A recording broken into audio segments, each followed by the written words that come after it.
How would your life change if you could actually achieve your goals instead of failing and setting the same goals every year? Maybe you set the goal of losing weight at the beginning of the year, and by the time the year ends, you are still where you were. You still feel all these negative emotions like being tired of being fat, not feeling energetic, not feeling confident in your own body. Or maybe your goal is to pay off your credit card debt, but instead, debt keeps accumulating and the total amount with the added interest keeps stressing you out and affects your physical and mental well-being. Now imagine how wonderful you'd feel if you set the goal of losing weight and actually lose the weight and achieve your dream body. You'd feel energetic all the time and you'll walk with this amazing confidence that you always wanted. Or you pay off the credit card debt and now you feel so free and relieved that you can actually live in the present moment and enjoy without any worries whatsoever. But if you believe that luck is the reason why some people absolutely crush their goals one after the other while you keep failing and setting the same goals every year, then you are wrong. They use a proven method to strategically plan their days and weeks, check off the critical tasks without burning themselves out to achieve their goals and design the life that they love. And today, I'm going to reveal the foolproof plan to finally achieve your goals, how to stay motivated and focused, and the potential pitfalls and their solutions. Not only this, but I have also created a Notion template that you can use to plan your days and weeks according to the system that I will be sharing today. I'll tell you how to download it later on in this video. I also want you to know that regardless of the type of goal you have, financial, spiritual, relationship, health, physical appearance, career, or whatever, the system that I'm about to share today will change the game for you. Now let me tell you that this isn't just another productivity trend, it's a proven method that has helped thousands of individuals worldwide achieve remarkable results. This video might be a little long, but I tried my best to condense the learnings of an entire book along with making it interactive to help you plan your goals as you watch the video. So grab yourself a cup of coffee or your favorite drink and let's start with talking about why you haven't been able to achieve your goals up until now. We all go through the same pattern where we set goals at the beginning of the year, we work enthusiastically on them for a couple of days to a couple of weeks, and then our motivation starts to wither, and by the end of the year we are either back to square one or we realize that the year is going to end pretty soon and we haven't made much progress on our goals, so we try to do as much as we can before the new year starts. This happens because we forget about Parkinson's law. In this video, I talk about this in detail, but Parkinson's law simply says that work expands to fill the time available for its completion. What this means is that if you give yourself 3 hours to do a task, then it will take you 3 hours to do it. But if you give yourself a week to do the same task, it will take you exactly a week to get it done. So the culprit behind why you couldn't achieve your goals is annualized thinking, and this is a mistake I myself have been making. When we set yearly goals, we trick ourselves into believing that there is plenty of time in the year to get things done. So even when we procrastinate for a couple of weeks or even a month or two, we don't see it as a problem because we still have the rest of the year to get things done. We lack a sense of urgency and we forget the importance of small actions taken every week. Another issue with annual goals is that it is nearly impossible to predict how our life is going to be 12 months ahead in time. If you watched this video, then you know that last year I had some pretty solid goals and made good progress till March, and then my life went in a direction that I never saw coming, and then I made zero progress on my goals after that.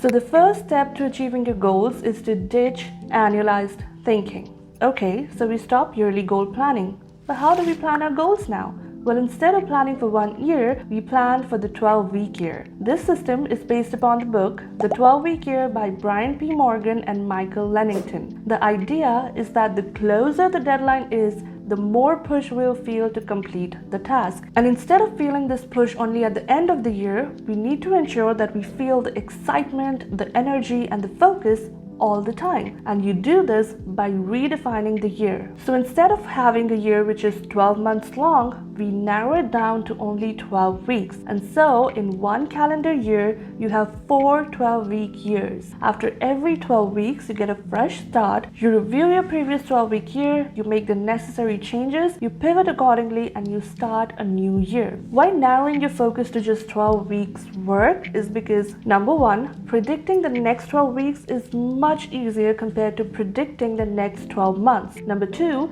if life throws curveballs at you, you can pivot accordingly and modify your goals so that you're still making progress towards your dreams. Number three, you get to celebrate your progress and wins at least 4 times a year, which will keep you motivated. Number four, when your year becomes equivalent to 12 weeks, a month becomes a week and a week becomes a day. And when you realize that every day is equivalent to a week, you develop this sense of urgency and you understand the importance and power of each day. And so you'll be more inclined to complete each day's task as much as you can. Your 12-week year plan would automatically become a priority for you because the deadline is always days and weeks ahead. Number 5, I love this quote from the book. Knowledge is only powerful if you use it. And this is so true. Most of us know what we need to do. We have great ideas, but we lack execution. And the 12-week year is designed in a way to help you take action. Now that we have talked about the mistake that keeps us from achieving our goals, which is analyzed thinking, and we also talked about the system that will help you to finally achieve your goals, which is the 12-week year, let's get into the juiciest part of the video where we are going to plan your first 12-week year. I'll use the Notion template that I've created for you to explain the concepts and strategies you need to plan your 12-week year. Let's start with step number 1, crafting your vision. In almost every YouTube video about goal setting or creating a habit, the first thing that the creator asks you to do is to know your why. And it irritated me so much, and I was like, how does it matter? Why are we talking about all this theoretical stuff? Let's talk about the action. And even in this video in which I shared my yearly goal planning system, I did not talk about knowing your why. And reading this book made me realize that I was absolutely wrong. I've actually talked about this before in some video. I just don't remember which one, but I'll definitely share it if I'm able to find it. But what I believe is that people always talk about sacrificing fun time, family time, or sleep in order to be successful. But in my opinion, the only thing that you have to sacrifice in order to be successful is your comfort zone. This is exactly what is written in this book as well. But what I fail to realize is that when you're faced with tasks that is uncomfortable, you will almost always opt for the instant gratification of not doing the difficult action. In those moments, we completely forget about the delayed gratification of achieving our goal, and we forget that the instant gratification of not doing the uncomfortable task is minuscule in front of the delayed gratification of having achieved our goal. But to be able to push past your comfort zone, you need something strong enough to propel you, and that something is your vision. And I'm not just talking about what you want to achieve in this year or 2 years, I'm talking about your life vision. What you want to do, what you want to have or be in your life. You need what the author calls an emotional connection with your goals. So we're going to start off with crafting your vision, and we're going to work on 3 time horizons. Number 1, aspirational vision. These are your long-term life goals, and I want you to be as specific and as detailed as you can. Where do you want to live? What kind of house do you want? Which car do you want to drive? What does your day-to-day life look like? How do you want to feel in your body? Where do you want to go for vacations?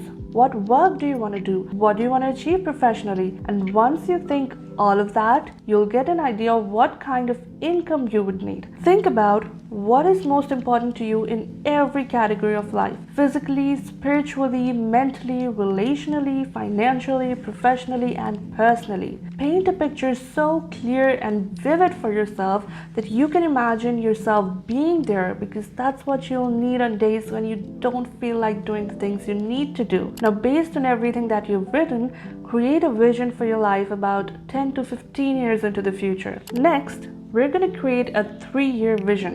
So based upon your goals for the next 15 years, create a vision for your next 3 years. Write down everything that you want to achieve in the next 3 years of your life. And now, based upon your 3-year vision, you're going to write your first 12-week year goals. Basically, we're taking our dreams and breaking them down into smaller, actionable goals. You can check out this video for details, but you stop procrastinating by breaking down your goals into smaller, actionable chunks, which brings me to step number 2, 12-week planning. The author suggests setting SMART goals, although they have not used this terminology, but the criteria that they have given to set goals is the definition of SMART goals. So the S stands for specific, like I will make 10 sales calls per day. M is measurable, so 10 calls per day. A is achievable, which sort of automatically happens because you break down your life vision into small 12-week goals. R is relevant, which happens automatically too because the 12-week goals come from your life vision. And T is time-bound, which, as you might have guessed already, happens automatically because we have 12 weeks to achieve the goals. Also, for our goals to be achievable, we're going to set no more than 3 goals for each 12-week year. You obviously can have lesser than 3 goals, which is also better because the lesser the goals, the easier the execution and the more focused you'll be. However, if you do have 3 goals, then try to choose 2 of those goals that are kind of linked together and would help each other. For example, if one of your goals is to pay a part of your credit card debt in the next 12 weeks, then instead of having a goal of going on a vacation, choose a goal of selling your first 5 handmade soaps on Etsy in that 12-week year. You know what I just realized? Without even reading the book and through my life experience, I was actually doing all of these things except for the yearly goal planning. This video is a proof of that and I'm actually kind of proud. Anyway, so in the Notion template, you have this database to write down your 3 goals. For me, I don't have 3 goals. I just have one, which is to grow my YouTube channel to 5,000 subscribers.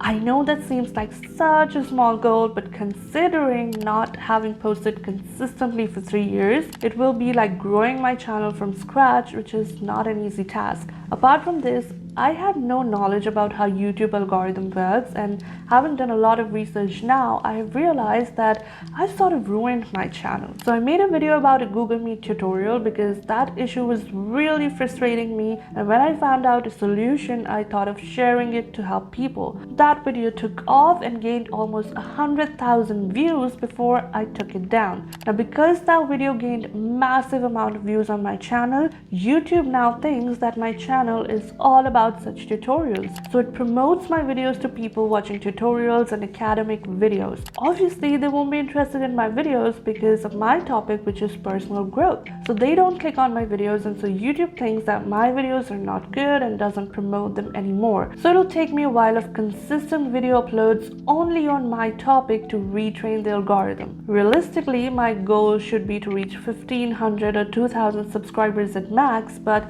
I'm being delulu and setting the goal of 5K subscribers. By the way, you can actually help me retrain the algorithm by liking the video, hitting subscribe button if you haven't already, commenting on this video, and sharing it with people who are interested in personal growth, productivity, and lifestyle design, which are my topics. Thank you very much if you do decide to help me. Now for each of your 3 goals, brainstorm daily and weekly actions that you can take. At this point, you don't have to think about whether or not you can do it. Simply note down every action that you can take to achieve the goal. At this point, if you feel overwhelmed or feel like writing all of this is not necessary because you already know what you need to do and everything is in your brain, then I highly suggest that you stay tuned till the end because I will talk about this pitfall and explain why writing all this down in such detail is important for you to achieve your 12-week goals. Once you're done brainstorming, highlight the actions that will have the greatest impact. I think it's important to mention here that you don't need to do hours of research or ask an expert about the actions that you need to take. You already know what needs to be done to achieve your goals. The reason why you haven't achieved your goals yet is because you haven't implemented those actions. Next, I want you to answer 2 questions. What actions will you struggle with? And we're talking about the highlighted actions here.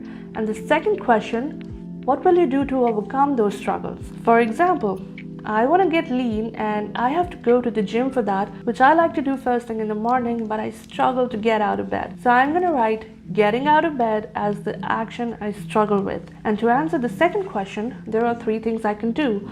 One is disabling the snooze option. The second is to keep my phone at a place where I would have to get up and disable the alarm. And the third one, my favorite, using the 5-second rule, and you can learn more about it in this video. We now come to step 3, which is keeping score. According to the author, measuring your progress is vital, and you're going to score yourself on a daily and weekly basis. So when you're tracking your progress on a daily and weekly basis, you're more likely to do things that are aligned to your goals. You're not going to say yes to everything because you're going to get a reality check at the end of the day, and it doesn't feel good when you see that you spent your time on things that did not bring you closer to your goals. Another benefit of keeping score is that you can see where you're scoring low consistently and then adjust your game plan accordingly. This is one of the most important things that yearly goal planning misses, where you get the reality check at the end of the year. However,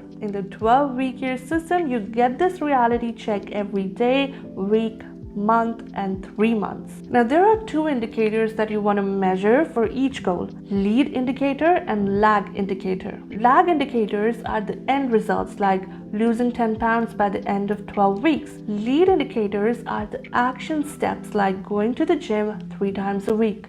Most of the times we only focus on the lag indicators, but the lead indicators are actually more important because they are what you can control.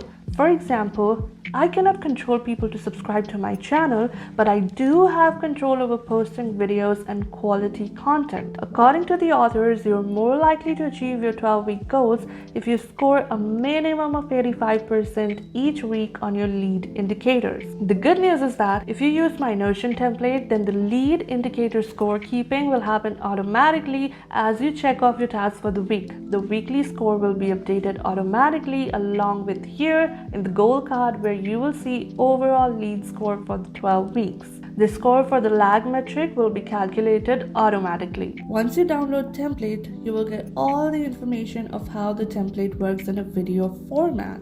There are 2 template aesthetics. One is kawaii and the other is more minimalistic brown aesthetic vibes. You can download either of these from the link in the description box below. Don't worry if neither of those are your vibe. You can completely customize the aesthetics of either of these templates, and you'll learn how to do that in the video that you will get once you download the templates. Again, the link for both the templates is in the description box below.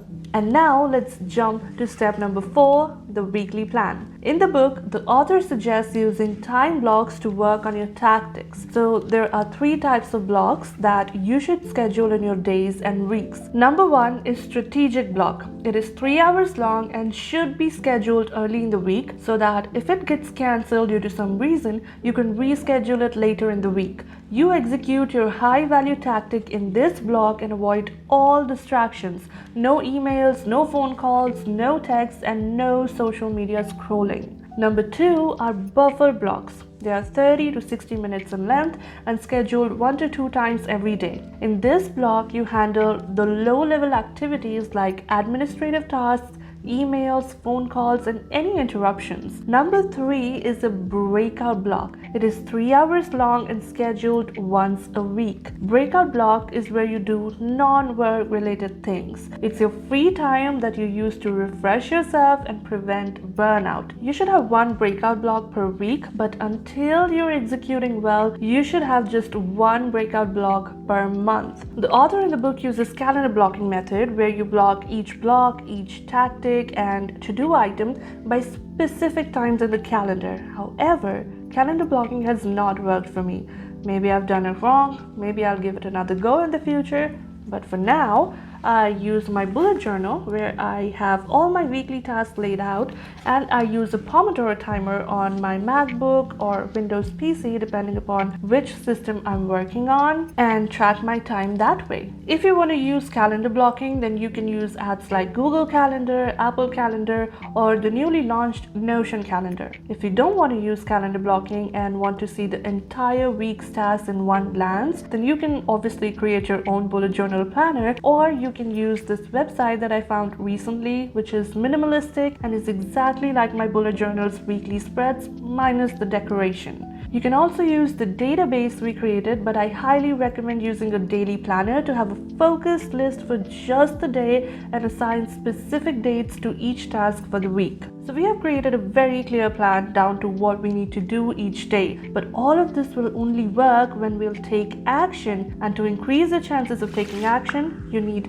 3 character traits. Number 1, accountability. This has become a scary word because of its frequent use in the self-help world. But I feel, and the authors agree, that this term is misunderstood. Accountability means ownership. You take ownership of your actions. Instead of blaming your lack of actions on the outside world, circumstances, and other people, you take ownership of what you do and how you spend your time. You need to realize that you cannot wait for things around you to change for you to take action. The fact is that whatever your circumstances are right now, they are that way, and you cannot snap your finger and change them in a second. The situations are the way that they are, and you need to use your resourcefulness to do the things you need to do and work within those circumstances. Simply put, get rid of victim mentality and take ownership of your life. Number 2, commitment. We can very easily keep the promises we make to others, and we can just as easily break the promises we make to ourselves.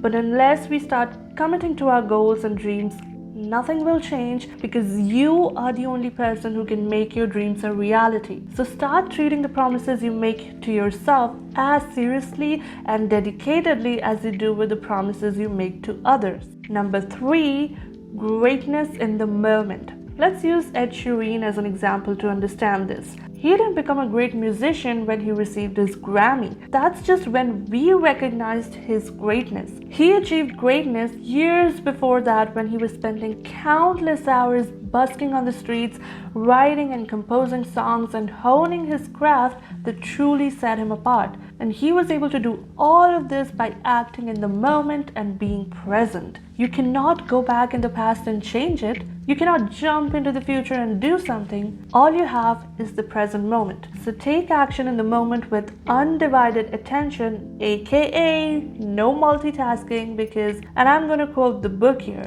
you are most effective when you are mentally where you are physically, when you're present in the moment. And if you still need more convincing that multitasking is bad for you, then make sure to check out this video next, where I tell you how a patient almost lost his life in a hospital because of multitasking. All of this is great, but there are still some things that can hinder your progress and prevent you from actually taking action, or prevent you from doing as much as you actually can. One of the most common pitfalls is that most people, including my past self, think that I don't need to write things down because I already know what I need to do.